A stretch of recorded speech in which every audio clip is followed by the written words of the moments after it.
We talked about in the last video how the Leafs have not started on time lately. The one shot, one goal. Getting down early again seems like the Detroit Red Wings and the Devils. And you play the Devils again tonight, right? And the story is, okay, you scored 4 unanswered goals yesterday to win the game. Great. But it was ugly. You shouldn't have had to do that. Well, the Leafs didn't give them any opportunity in this game to get started because before the puck even dropped, the Leafs were on the board. Obviously, the figure of speech, they just came out of the gates absolutely flying. And the Leafs lay an absolute beatdown on the Devils in New Jersey, 7-1. They've now won 5 consecutive games. They haven't been playing the greatest hockey lately, but they've won 5 straight games. They're 29-10-3. Like, they're doing incredible stuff. They're now, 8 points up on the Bruins? I don't know where they're at right now, but they're just winning hockey games. That's all you can do. And let's get to these goals, and let's see if I can remember them all. It might be tricky, but I will try my best. Here we go. First period. Puck goes around the boards down their end, and their goalie Gillies decides to go play the puck. That's a disaster waiting to happen because he starts to lose the puck, then decides to try and go between the leg pass. And I'm like, you can't even get a regular pass, let alone that thing. Loses the puck. Engvall gets it behind the net, centers it to Spezza, and he buries it. We mentioned the last game how Spezza had 11-game goalless drought, and he's been really struggling offensively. And he does have 2 goals in 2 games. The Leafs are on the board first, 1-0. Engvall with the lone assist at 2:13 of the first period. And the boys weren't done. And the key to this game, and quite a few of the goals, they were hard-working along the boards, wanting the puck more, winning those puck battles. And this goal was exactly that. Marner and Bunting in the corner along the sideboards trying to get the puck loose. Bunting knocks it free to Marner, and Marner comes to the center of the ice, and he drops off for Matthews, who's top of the slot, above the circles, right in the middle, above the circles, and he just starts floating, right? As Marner comes off the boards, he starts floating closer to the top of the slot. Marner lays it on a platter, and right as Austin Matthews gets the puck, you see that wicked wrister coming, and he lets it fly, and right as it goes into the line of vision of Gillies, Marner and a Devils defenseman get right in front of Gillies. Marner crosses in front, so it was a perfect timing, and it beats him, and the Leafs are up 2-0. Marner, Bunting grab assists in the goal at 8:38, and the boys are up 2-0. You're feeling good. You're doing great. But we've seen the 2-0 2-goal lead story before. Let's just hold on a second. But they just shut those things off pretty damn quick because not even 30 seconds after that, puck goes down to the Devils end along the boards. PK Subban and Ilya Mikheyev with a race to the puck. And before it could get to, obviously, the red line down the other end, Mikheyev picks it up. Subban blows a tire and goes into the end boards. And David Kamp's kind of coming in hot. Now, there's 2 Devils back. One Devil player has a Leaf guy in front of the net. The other guy's he's just kind of standing there. He was, I don't know what he was doing. He's blocking the shot while he's basically right beside his goaltender, so there's really no play there. Subban's in the corner getting up, trying to get out of the corner. It's an abysmal defensive play and allows David Kamp to walk right into this one, wind up, and rip it. Past Gillies. McCabe's got the goal. It's a 3-0 Leaf lead. 9 minutes into the game, Hall and McCabe grab assists. And man, oh man, the Leafs have scored a total of 7 unanswered goals dating to the last game. Forget it. A period and a half. Right, 4 goals in the third period yesterday, if you count the empty netter.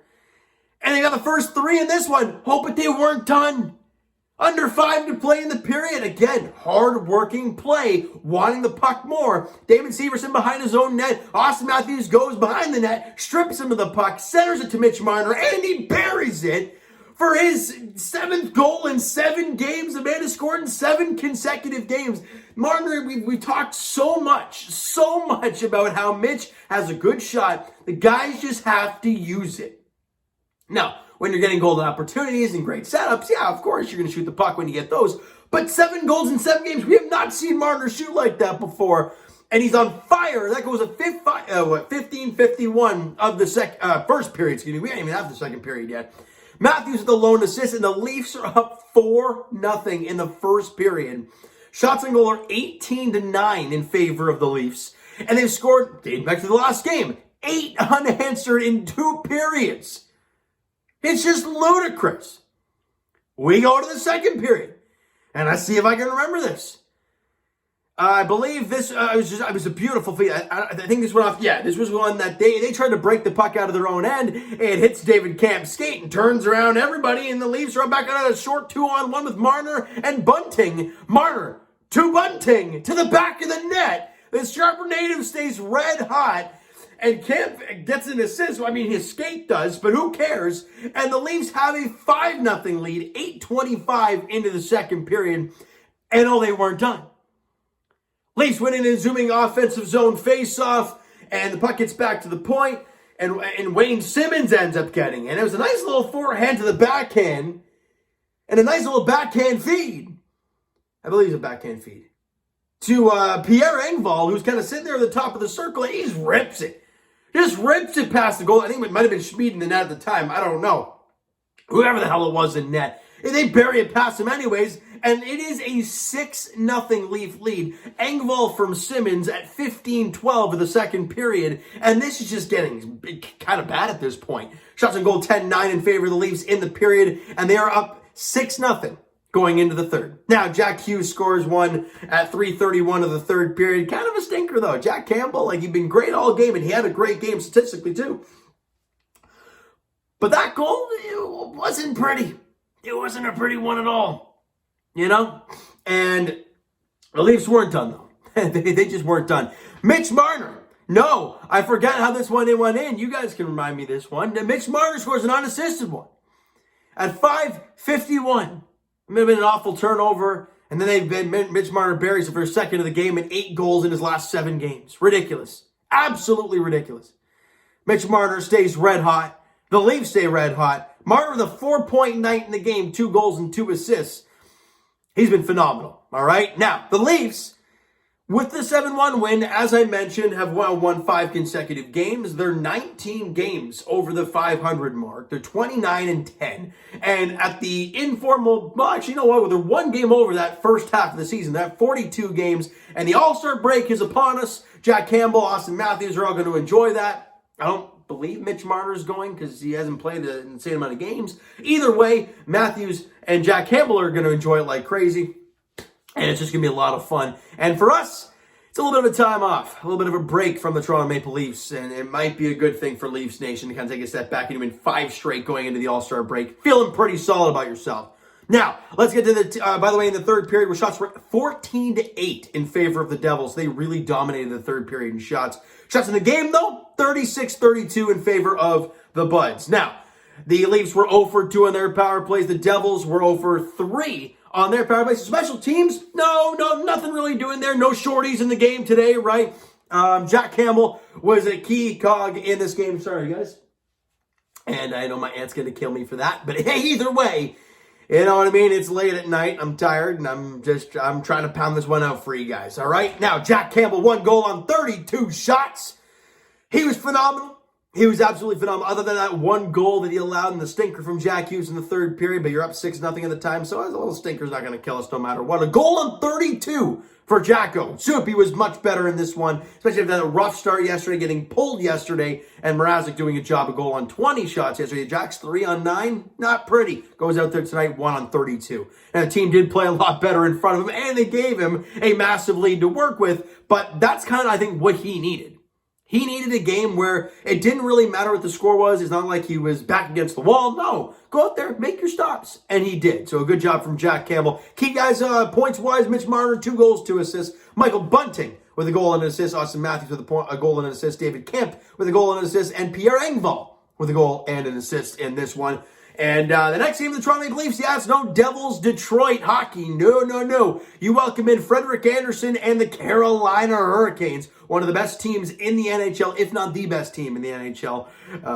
They're absolutely incredible. Last time we saw the Carolina Hurricanes, the Leafs didn't do very well. And it was a while back. I can't remember when that was, though. You guys can let me know that. Now, that's on Monday. All right? So, like I said, the All-Star break, we don't play till Monday. I believe it's the 7th. I believe it's the 7th of February. It's a 7 p.m. puck drop as the Buds They look to start the informal second half of the season off on the right note, but it is not going to be an easy one. You have a really, really good team in Carolina to come out of the break. But hey, good test for this team after winning 5 in a row, and they're 29-10.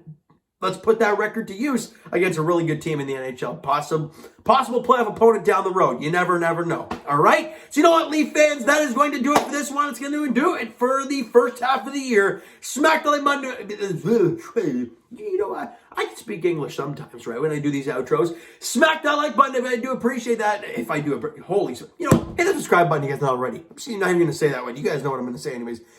Comment down below thoughts on the video, thoughts on the game, thoughts on the first half of the season for the Toronto Maple Leafs. Let me know in the comments below. Twitter is down below for myself. Follow, send me a DM to that great stuff. The Instagram link is down below, so follow up there if you guys have not done so already. And I will talk to you guys Raptors edition on Thursday as they host DeMar DeRozan and the Chicago Bulls. 7:30 tip-off there. Gary Trent Jr. looking to break DeMar DeRozan's record of consecutive 30-point performances. But overall, you want to see a win and win their 4th consecutive game against the Bulls there on Thursday at Scotiabank Arena. And as the Toronto Maple Leafs, their next contest is post-All-Star break on Monday, February 7th as they host the Carolina Hurricanes at Scotiabank Arena at 7 p.m. All right, so thank you guys so much for listening and watching. I hope you enjoyed the video and the game tonight because it was fun. We'll talk to you guys then.